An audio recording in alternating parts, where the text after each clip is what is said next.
bendición de la luz nos envuelva y proteja. Invocamos a los guardianes y protectores, a los espíritus de luz, para que alejen todo mal de quienes escuchan. San Miguel Arcángel, defiéndenos en la batalla. Sé nuestro amparo contra la perversidad y acechanzas del demonio. Que esta oración sea tu escudo, para que ninguna entidad cruce del otro lado. Esto es Tengo Miedo Cielo.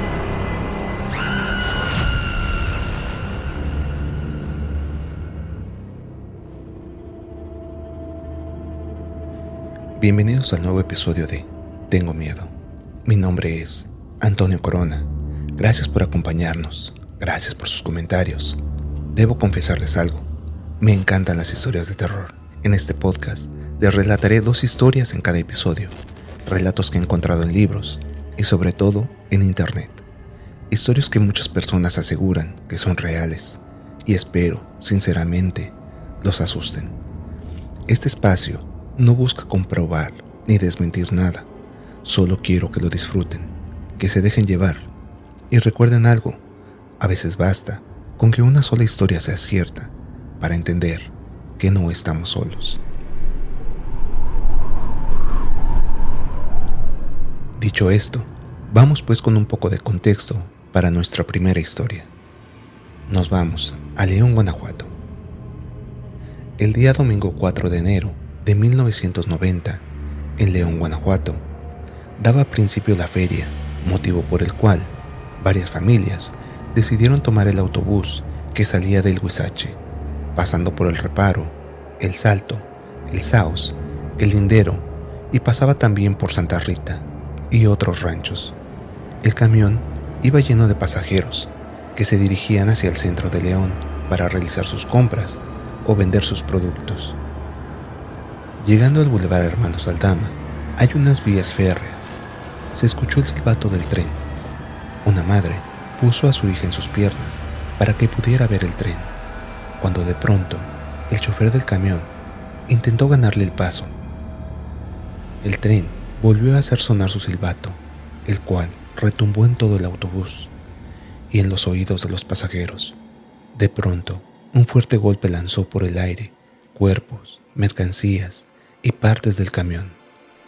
El tren arrastró el autobús alrededor de unos 300 metros hasta detenerse. Llantos de mujeres y niños, cuerpos sin vida, gente en agonía, fue el panorama que se vivió en aquel domingo. El saldo fue de 34 personas fallecidas y 25 lesionados. Es tiempo de nuestra primera historia. Era el verano del año 2008. En ese tiempo ya estaba en la universidad y como muchos jóvenes obsesionados con lo paranormal, mis amigos y yo siempre buscábamos lugares supuestamente embrujados para asustarnos un rato. Había un sitio del que todos hablaban, una vieja zona ferroviaria a las orillas de la ciudad, un lugar donde años atrás había ocurrido un accidente terrible sobre las vías del tren. La gente decía que por las noches se escuchaban llantos, aseguraban ver personas caminando entre la oscuridad y otros afirmaban que algo seguía atrapado ahí desde aquella tragedia. Incluso habían construido una pequeña capilla junto a las vías para el descanso de las almas en pena. Eso fue suficiente para convencernos de ir. Esa noche fuimos, mi novia Carmen, mi amigo Mario, nuestra amiga Katy y yo. Según los rumores locales, pasada la medianoche, debías estacionar tu auto sobre las vías, apagar las luces y poner el vehículo en neutral. Muchos aseguraban sentir que algo empujaba el coche.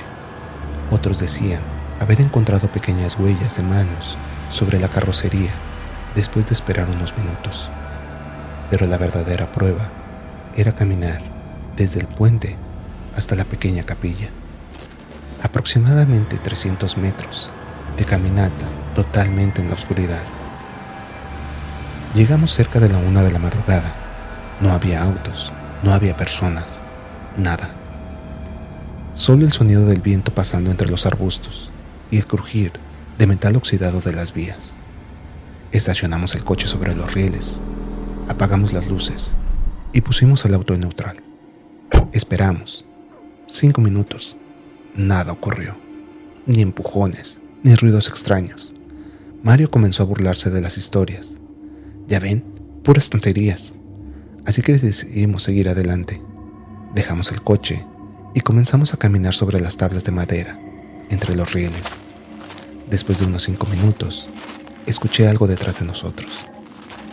Me detuve, volteé y grité: ¿Hola? Nadie respondió. Seguimos caminando, y entonces escuchamos un fuerte crujido entre los arbustos. Todos volteamos al mismo tiempo, y ahí estaban, 2 ojos brillantes, flotando muy cerca del suelo. Sentí un alivio inmediato. Es solo un gato. Y sí, probablemente lo era. Le gritamos y el animal salió corriendo de entre los matorrales. Pero después de eso, juro que seguíamos escuchando cosas alrededor. Pasos, crujidos, movimientos entre la maleza. Mi novia y yo queríamos regresar. Había algo en el ambiente que se sentía mal. Pero Mario insistió. Ya casi llegamos. Y si seguimos avanzando, finalmente llegaremos a la pequeña capilla. A pocos metros de la capilla, vimos un pequeño túnel, angosto debajo de las vías. Un espacio pequeño, apenas suficiente para pasar agachados. Entramos. Las paredes estaban cubiertas de grafitis. El aire era húmedo y pesado. Y entonces, lo escuché. Un sonido de metal. Y después, risas. Risas. Sentí que la sangre se me congelaba. Era la risa de un niño. Débil, lejana, pero parecía venir de todas partes al mismo tiempo. Me giré rápidamente y vi que Katy tenía la misma expresión de terror que yo. ¿Lo escuchaste? Ella me miró pálida. Sí. Preguntamos a los demás. Mario y Carmen juraron no haber escuchado nada, pero Katy y yo sabíamos perfectamente lo que habíamos oído. Y entonces volvió a sonar. Sentí algo horrible en el pecho. No quise quedarme ni un segundo más ahí. Dije: nos vamos, ahorita, y salí rápidamente del túnel. Pero mientras avanzaba seguía mirando hacia atrás. Tenía la sensación de que algo venía detrás de nosotros. Mario fue el último en salir, y después de eso, corrimos. El camino de regreso fue muchísimo más corto. Nadie hablaba, solo escuchábamos nuestros propios pasos y la respiración desesperada mientras corríamos hacia el coche. Finalmente llegamos. Subimos al coche rápidamente y manejamos hasta la casa de Carmen. Eran casi las 2 de la mañana cuando nos estacionamos frente a su casa. Y por un momento pensé que todo había terminado, hasta que bajamos del coche. Y entonces las vimos, en la cajuela, pequeñas huellas de manos, marcadas sobre el polvo del auto, como si varios niños hubieran empujado el carro desde atrás. Es tiempo de nuestra segunda historia. Muchos creen que las emociones extremas pueden quedarse atrapadas en ciertos lugares. Dolor, violencia, miedo. Y si eso es cierto, entonces quizás la penitenciaría estatal de Nuevo México nunca quedó realmente vacía. El 2 de febrero de 1980, un sábado por la mañana, millones de personas despertaron con una noticia aterradora. Un motín había estallado en la penitenciaría estatal de Nuevo México, al sur de Santa Fe. Los medios informaban que varios oficiales penitenciarios habían sido tomados como rehenes, pero lo que ocurría dentro de aquellos muros era muchísimo peor. Durante aproximadamente 36 horas, la prisión se convirtió en un auténtico infierno en la tierra. Todo comenzó alrededor de la 1:40 de la madrugada, cuando un grupo de reclusos sometió a varios guardas dentro del dormitorio E2. Les quitaron las armas, las llaves y comenzaron a abrir el resto de las celdas. En cuestión de minutos, el caos se extendió por toda la prisión. A las 2 de la mañana, ya habían tomado el centro de control. Los reclusos tenían acceso absoluto a todo el penal.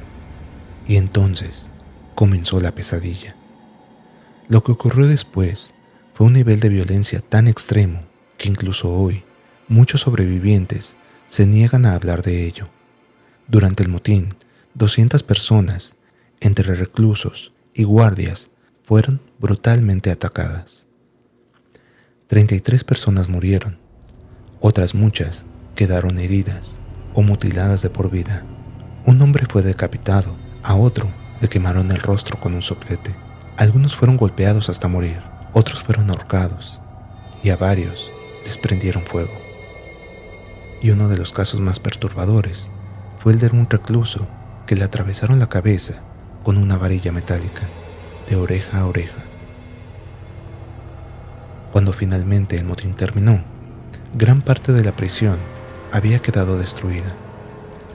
Pero lo peor, no desapareció, ni con el fuego, ni con la sangre. En los meses posteriores, continuaron ocurriendo asesinatos, represalias dentro del penal. 2 oficiales más murieron, 6 reclusos fueron asesinados, y muchos aseguraban que algo oscuro había quedado atrapado dentro de aquellos muros.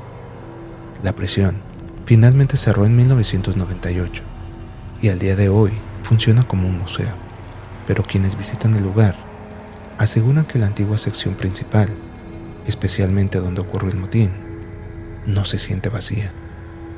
Muchos visitantes describen cambios bruscos de temperatura, sensaciones de miedo extremo, tristeza, ira, especialmente cerca de las regaderas, la lavandería y el antiguo cuarto de control, sitios donde ocurrió gran parte de la masacre. Turistas aseguran haber visto sombras caminando entre las celdas. Otros dicen sentir que alguien los observa desde el interior de las celdas vacías. Hace algunos años, un programa de radio realizó un especial de Halloween dentro de la prisión abandonada. Entraron completamente a oscuras, no había electricidad, pero una vez dentro, escucharon algo prácticamente imposible. Una tras otra, las puertas de las celdas comenzaron a cerrarse solas. El sonido quedó grabado en audio. El grupo pensó que quizás eran ruidos provocados por el metal viejo, pero cuando revisaron las celdas, las puertas estaban realmente cerradas, y para abrirlas nuevamente requería el esfuerzo de varias personas, porque aquellas puertas pesaban kilos. El óxido prácticamente las mantiene inmóviles. Tiempo después, un equipo de noticias de Albuquerque realizó otra visita nocturna. Mientras grababan en uno de los pasillos, escucharon claramente cómo una puerta metálica se cerraba detrás de ellos. Pero al revisar, todas las puertas seguían abiertas. Uno de los jóvenes camarógrafos salió corriendo del lugar completamente aterrado. Aseguró haber visto una sombra siguiéndolo entre las celdas. La antigua prisión también ha sido utilizada para grabar películas como Golpe Bajo y Hacia el Oeste. Varias personas que trabajaron en esas producciones afirmaron escuchar voces, pasos y golpes provenientes de áreas completamente vacías. Y así llegamos al final de este episodio de Tengo Miedo. Recuerda, cada jueves publicaremos un nuevo episodio. Puedes encontrarnos en YouTube, Facebook, y si tienes una historia que quieras compartir, envíalas a nuestro correo electrónico, mihistoria@tengomiedosiarol.com. Hasta la próxima, si es que puedes dormir después de lo que has escuchado, porque yo tengo miedo.